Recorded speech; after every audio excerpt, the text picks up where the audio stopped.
Shaji പാപ്പിന് double റോളോ കൗതുകമുണർത്തി ആട് 3 character പോസ്റ്ററുകൾ. ആട് 3യുടെ ക്യാരക്ടർ പോസ്റ്ററുകൾ പുറത്തുവിട്ട് അണിയറ പ്രവർത്തകർ. ആട് ഒരു ഭീകരജീവിയാണ് എന്ന ചിത്രത്തിൻ്റെ 3ാം ഭാഗമായാണ് ആട് 3 എത്തുന്നത്. ഒരു ടൈം ട്രാവൽ കഥയുമായാണ് സംവിധായകൻ മിഥുൻ മാനുവൽ തോമസ് എത്തുന്നത് എന്നാണ് ക്യാരക്ടർ പോസ്റ്ററുകൾ നൽകുന്ന സൂചന. ഭൂതകാലം ഉണരുന്നു എന്ന അടിക്കുറിപ്പോടെയാണ് ചിത്രത്തിൻ്റെ ക്യാരക്ടർ പോസ്റ്ററുകൾ പുറത്തുവിട്ടിരിക്കുന്നത്. ജയസൂര്യ, സണ്ണി വെയിൻ, സൈജു കുറുപ്പ്, ഇന്ദ്രൻസ്, വിനായകൻ, ധർമ്മജൻ ബോൾഗാട്ടി, വിജയ് ബാബു എന്നിവരുടെ പോസ്റ്ററുകളാണ് പുറത്തുവിട്ടിരിക്കുന്നത്. ആട് സിനിമയുടെ മുൻഭാഗങ്ങളിൽ നിന്നും വ്യത്യസ്തമായ ഗെറ്റപ്പിലാണ് ഇത്തവണ ഷാജി പാപ്പനും സംഘവും എത്തുന്നത് എന്നാണ് പോസ്റ്ററുകളിൽ സൂചന നൽകുന്നത്. പതിവ് ചിരിയില്ലാതെ കലിപ്പ് മോഡിലാണ് ജയസൂര്യയുടെ ക്യാരക്ടർ ഉള്ളത്. രാജാവിൻ്റെ ഗെറ്റപ്പിലാണ് ഷാജി പാപ്പൻ.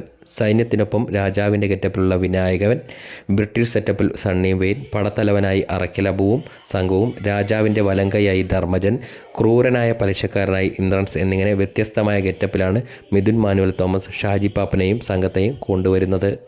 ഈ വർഷം മലയാള സിനിമാ പ്രേക്ഷകർ ആകാംക്ഷയോടെ കാത്തിരിക്കുന്ന ബിഗ് ബജറ്റ് ചിത്രമാണ് ആട് 3.